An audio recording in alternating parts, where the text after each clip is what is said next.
looked like that, the whole world would be wondering. He's changed. He's transformed. See that? Mm-hmm. Now we believe this is a future resurrection, which we won't go into right now. We're saying this happens before that.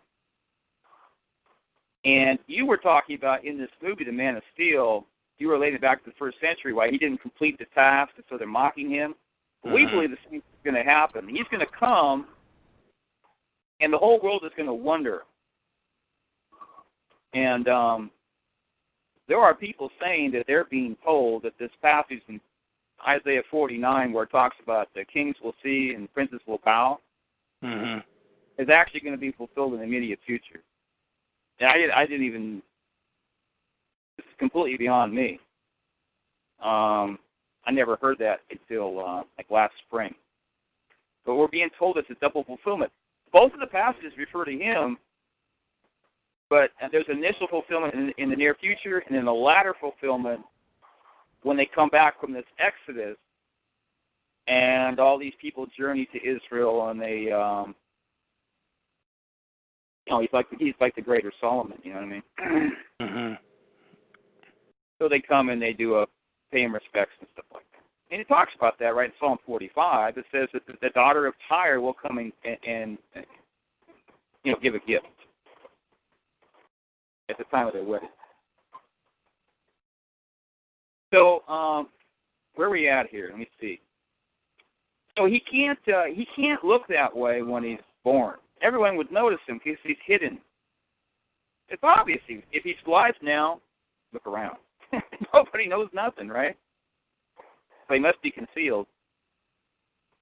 So his transformation takes place later, and basically that has to do with the concept of the man of steel. And there's people out there that believe that the Song of Songs is an eschatological book. I mean, I've actually got probably the best commentary ever on the Song of Songs. And it gives all the different views and actually talks about this. I mean, there's scholars who believe that this is an eschatological couple. It has nothing to do with Solomon or anything in the past. Okay, so anyway, let's keep going here.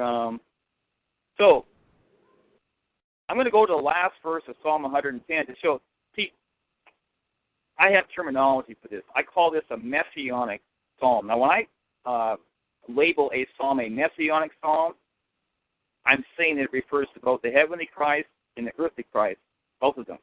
It's kind of overlayered. Some verses might refer to both of them. Some verses may refer to only one of them. Now, let's look at a verse that refers to only one of them. The last verse in Psalm 110. Now, there's a great battle it talks about in verse 5 down through 6. And it says,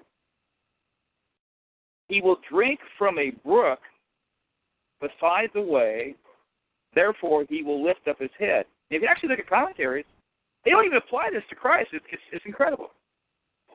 Because it looks like he's in the midst of this great battle and he's exerting all this energy and he's like resting himself and refreshing. How do you apply that to heavenly Christ? And what battle? Because in Christianity, he only incarnates once. Where was the battle in the first century? It doesn't fit. Does Christ need to refresh himself with water in the midst of a battle? No. That passage is deliberately put in there to tell you that the meaning is layered. And this kind of thing exists because he is such a close type. He's the closest type of Christ in the entire Bible. Of all these different people, like, Adam. Adam would be one of his main competitors. I would say it's between him and Adam. Okay? And I'm saying that he beats out Adam. Is the closest type. Moses is another obvious one. Abraham, a bunch of them actually. Jacob. Okay, so we know that's not the heavenly Christ if we're thinking straight. But now look down at verse 3, and it's talking about your troops, because he has an army. Now, how does this apply to a heavenly Christ? Now, by the way, there's absolutely no question whatsoever that Psalm 110 refers to Christ. We know that because there's quotations are lifted out of it and applied to him, and I think that Psalm 110 might be the psalm that's quoted the most in the New Testament. I'm not sure about that. I think so. I could be wrong. So, who is his army here? In verse 3, it says, your troops will be willing on your day of battle, arrayed in holy majesty.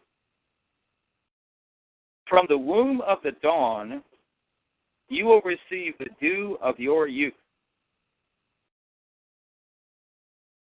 Does that sound like physical regeneration to you? Mm-hmm. From the That's womb pretty clear, of the dawn. actually. Now, we've talked about the word dawn before.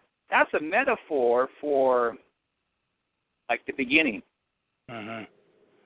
Just speaking poetically. At the beginning of a day. This is actually telling you that he was around before. That's one way to interpret it anyway. You know what I mean? I could belabor the point. We'll go over this in detail when there's more interest level. We believe one day you're going to wake up and all the crust, this guy's going to come out of nowhere like a meteor streaking across the sky. Everybody will be talking about him. And well, I think another point to the movie, Dave, is that the Illuminati knows this. That's why they put out the movie. That's why they're doing this. They know what you don't know. Right. And they're picking out movie after movie after movie. Now, the group of people that we're talking about, I mean, it's unbelievable. You know, like a TV series, Heroes, or the movie Avengers, or X-Men. Well, they even do it in Prometheus, where they have the robotic. You know, that guy's name is David, because they want to point out to the earthly Messiah is robotic-like, and he's superior. He's like more physically fit. He's, you know, handsome, but he's robotic. So, again, they're mocking his compassion and his heart, you know. I don't know if you remember that part. I'm just trying to think, hey, what not to say. We're on uncharted ground here. Okay, what they're doing in these movies. I'm just saying they do it over and over again. Well, what you see is the redundant patterns. See, people are not even looking or identifying the redundant patterns. We already have. See, if you understand there's an earthly Messiah and they know he's coming, they always do the same thing. They're going to mock. Mm-hmm. But if you're not looking, if you don't understand, if you don't have the key to put in the lock of the door, you're not going to see anything. Because it's not compatible with your belief system. They know that. That's why they're getting away with the whole thing. Right. Dang it, I was going to say something. I hope I get it back. So anyway, I could give you another one. Psalm 21. Now, I'm making the claim that this is referring to the earth Messiah. Now, I believe that David wrote this psalm, and I think it applied to some degree in his life. If you look at the thing, it's obviously talking about the future, and I believe it's talking about him coming back in the future. And see, this explains the psalm. It opens them up. You go, whoa, I got to look at those psalms again.